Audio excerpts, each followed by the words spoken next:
नमस्कार। देश में इस समय हर तरफ राम मंदिर आंदोलन की चर्चा है। इससे जुड़ी हुई राजनीति, इससे जुड़े हुए आंदोलन, कौन किसको बुला रहा है, नहीं बुला रहा है, कौन आएगा, कौन नहीं आएगा, कौन रूठ गया, किसको मनाया जा रहा है, किसको नहीं मनाया जा रहा है। तमाम तरह की चर्चाएँ हैं। फुल राजनीति हो रही है और इतना बड़ा आयोजन है, चुनावी वर्ष है, तो ज़ाहिर है कि इतने बड़े आयोजन को लेकर तमाम तरह की चर्चाएँ होंगी। इन चर्चाओं के बीच एक बयान मुझे लगा कि बहुत महत्वपूर्ण है और इस पर बात होनी चाहिए, क्योंकि इसका जो असर है, राजनीति तो 5 साल के लिए होती है, लेकिन कुछ चीज़ें ऐसी होती हैं जिसका समाज पर गहरा असर होता है। तो मुझे लगता है कि इस चर्चा को समाज पर गहरे असर के रूप में देखा जाना चाहिए।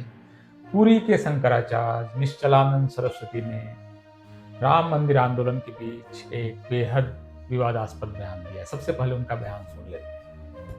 मंदिर में चारों शंकराचार्य जी का भी उल्लेख किया, आमंत्रण देखिए, मेरे पास जहाँ तक मठ तो मैं बहुत दिनों से नहीं गया, तो मुझे सूचना है कि शंकराचार्य पुरी एक व्यक्ति के साथ आना चाहे आ सकते। अगर लिखा होता कि 100 व्यक्ति के साथ आने तो भी नहीं, मैं सैद्धांतिक व्यक्ति क्यों नहीं जा रहे? अब मोदी ने लोकार्पण करेंगे, मूर्ति का स्पर्श करेंगे और मैं वहाँ ताली बजा के जय करूँ। मुझे पद नहीं, पद तो शंकराचार्य के इस बयान को अगर आपने गौर से सुना है तो इसके 3 हिस्से हैं। ऐसे तो शंकराचार्य एक नाराज फूफा की तरह लग रहे हैं, जो शादी बारात वगैरह में नाराज हो जाते हैं कि ये रसगुल्ला हमको नहीं मिला और ऐसे नहीं खिलाया, इज्जत नहीं मिली वगैरह वगैरह। लेकिन यहाँ पर जो बात वो कह रहे हैं उसके हिंदू धर्म के लिए बहुत गहरे मायने हैं। उनके सेंटेंस के 3 हिस्से हैं। पहला हिस्सा कि मंदिर का लोकार्पण नरेंद्र मोदी करेंगे। दूसरी बात, नरेंद्र मोदी मूर्ति को छुएंगे। तीसरी बात, क्या ऐसे मौके पर शंकराचार्य का ताली बजाना उचित होगा। इन 3 बातों के संदर्भ में आप अगर देखें तो ये हिंदू धर्म में लंबे समय से चली आ रही बहस के हिस्से के तौर पर आप इसको देख सकते हैं, जहाँ पर हिंदू धर्म का एक हिस्सा लगातार प्रगतिशील होने की कोशिश कर रहा है, जो समस्याएं हैं उसको निपटने की कोशिश कर रहा है। दूसरा हिस्सा ग्रंथों में घुस रहा है, पुरातन की तरफ जा रहा है, पीछे मुड़कर देख रहा है और समाधान वो ढूंढ रहा है वैसी जगह पर जहाँ से समस्याएं आए। दरअसल शंकराचार्य ये कह रहे हैं क्योंकि मंदिर का लोकार्पण नरेंद्र मोदी करेंगे, वो मूर्ति को छुएंगे, ऐसे मौके पर शंकराचार्य ताली नहीं बजाएंगे। यानी शंकराचार्य इस बात का स्वागत नहीं करेंगे कि राम मंदिर का लोकार्पण मोदी के हाथ से हो रहा है और वो मूर्ति को छू रहे हैं। दरअसल ये हिंदू धर्म की जो सबसे बड़ी समस्या है, सबसे पुरानी समस्या है, उसकी ओर शंकराचार्य दरअसल एक तरह से उसको वो सामने सतह पर ला दे रहे हैं। प्रॉब्लम क्या है? प्रॉब्लम ये है कि हिंदू धर्म जन्म आधारित भेदभाव पर आधारित एक धर्म है, जिसमें कि पवित्र और अपवित्र, प्योरिटी और प्रोफेन, इन दोनों का स्पष्ट विभाजन है और इसके आधार पर तय होता है कि कौन सी जाति पवित्र है। पवित्र सिर्फ वो एक फिजिकल एट्रीब्यूट नहीं है कि शरीर से पवित्र, नहा लिया तो पवित्र, नहीं, इतना सिंपल नहीं। वो मोरल पवित्रता, उसके जन्मजात मिली हुई पवित्रता, ये सारी पवित्रताएं उसमें जुड़ी हुई हैं। ये स्पिरिचुअल पवित्रता, आध्यात्मिक तौर पर कौन पवित्र है? हो सकता है कि सबसे साफ सुथरा नहाया हुआ जो शूद्र होगा, उसके मुकाबले 10 दिन से नहीं नहाया हुआ, गंदगी में लिपटा हुआ ब्राह्मण उसके मुकाबले शुद्ध होगा और पवित्र होगा, क्योंकि उसकी पवित्रता का एकमात्र स्रोत शारीरिक पवित्रता नहीं है। उसकी जो पवित्रता है, जो उसकी शुद्धता है, उसका स्रोत उसको जन्म से मिले हुए विशेषाधिकार से है, जो उसने पिछले जन्मों के बल्कि जन्म जन्मांतर के कर्मों से हासिल की हुई जो उसकी पवित्रता है, वो पवित्रता अभी अभी नहा कर निकले हुए सूर्य की पवित्रता पर भारी है। नरेंद्र मोदी निश्चित रूप से उस दिन नहा धोकर जाएंगे, ऐसी कोई समस्या तो है नहीं। वो बिल्कुल साफ सुथरे अच्छे ड्रेस में जाएंगे, लेकिन वो मूर्ति को छू देंगे। इससे शंकराचार्य को दिक्कत है। ये है समस्या। इस समस्या से हिंदू धर्म बहुत लंबे समय से लड़ रहा है और एक लंबी परंपरा है हिंदू धर्म के अंदर से और हिंदू धर्म के बाहर से लगातार इस समस्या को चिन्हित करके इससे निपटने की कोशिश हुई है। इसमें बाहर से कई सारी बड़ी कोशिशें हुई हैं, लेकिन वो कोशिशें हिंदू धर्म को निर्णायक रूप से पूरे तौर पर नहीं बदल पाई, काफ़ी कुछ बदला है। खास करके पिछले 75 साल के लोकतंत्र ने हिंदू धर्म की उन सारी मान्यताओं को बहुत हद तक निरस्त किया है, बहुत हद तक खारिज किया है। और आज की तारीख में अगर प्रधानमंत्री नरेंद्र मोदी है तो जाहिर है कि वही जाकर मंदिर का लोकार्पण करेंगे, क्योंकि ट्रस्ट जो है वो सुप्रीम कोर्ट से के ऑर्डर से बना हुआ भारत सरकार का ट्रस्ट है। तो शंकराचार्य को दिक्कत है, क्योंकि उनको लगता है कि हिंदू धर्म को तो ऐसे नहीं चलना चाहिए। शास्त्रीय आधार पर बात करें, ग्रंथों के आधार पर बात करें तो दरअसल ऐसे तरीके से नहीं चलना चाहिए। यहाँ पर शंकराचार्य और तुलसीदास दरअसल एक जगह पर खड़े हैं। तुलसीदास जिसको लेकर इतना सारा कुछ, इतने विवाद हैं, इतनी चर्चाएं हैं, और ये बहुत अच्छा है कि अयोध्या का जो एयरपोर्ट है उसका नाम तुलसीदास के नाम पर नहीं रखा गया है और आदि कवि महर्षि वाल्मीकि के नाम पर रखा गया है। बहुत सोचा समझा हुआ कदम है, क्योंकि तुलसीदास एक विभाजनकारी व्यक्तित्व है। वो हिंदू धर्म के पथ भ्रष्टक हैं, और खास करके आप देखेंगे आर्य समाज के टेक्स्ट में इसकी काफ़ी आलोचनाएं हैं। ये हिंदू धर्म के पथ भ्रष्टक तुलसीदास की एक किताब ही है जिसका मैं जिक्र कर रहा हूँ।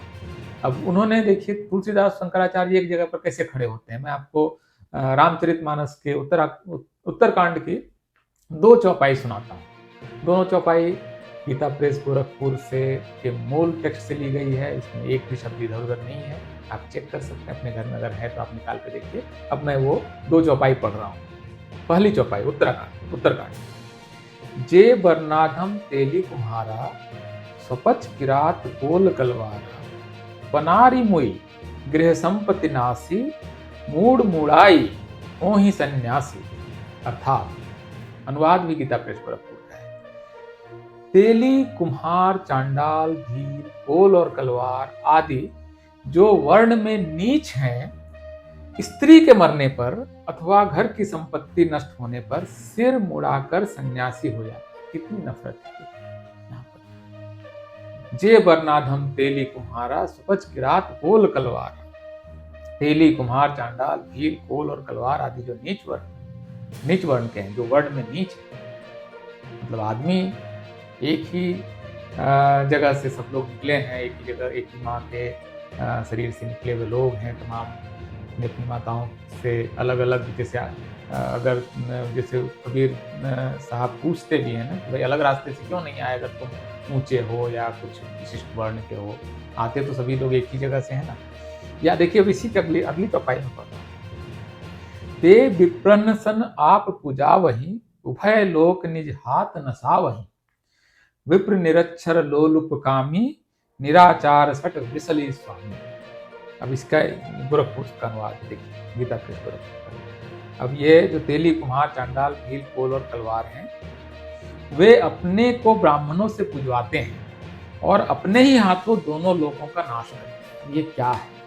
ये किस तरह का टेक्स्ट है? ये अगर हिंदू धर्म का टेक्स्ट है तो हिंदू धर्म को बांटने के लिए किसी अंग्रेज या किसी और की जरूरत ही नहीं है। अभी इतना विभाजन तो हिंदू धर्म के संत कहे जाने वाले तुलसीदास पैदा कर रहे हैं।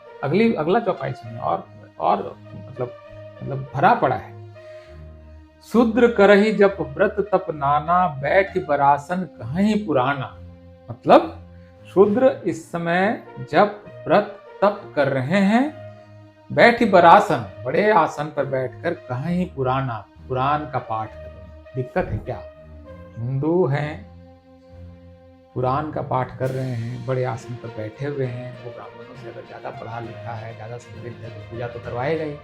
एक शूद्र भी अगर अपनी एक दुकान खोलता है, वहाँ एक ब्राह्मण को अगर नौकर रखेगा तो आदर तो लेगा ही लेगा।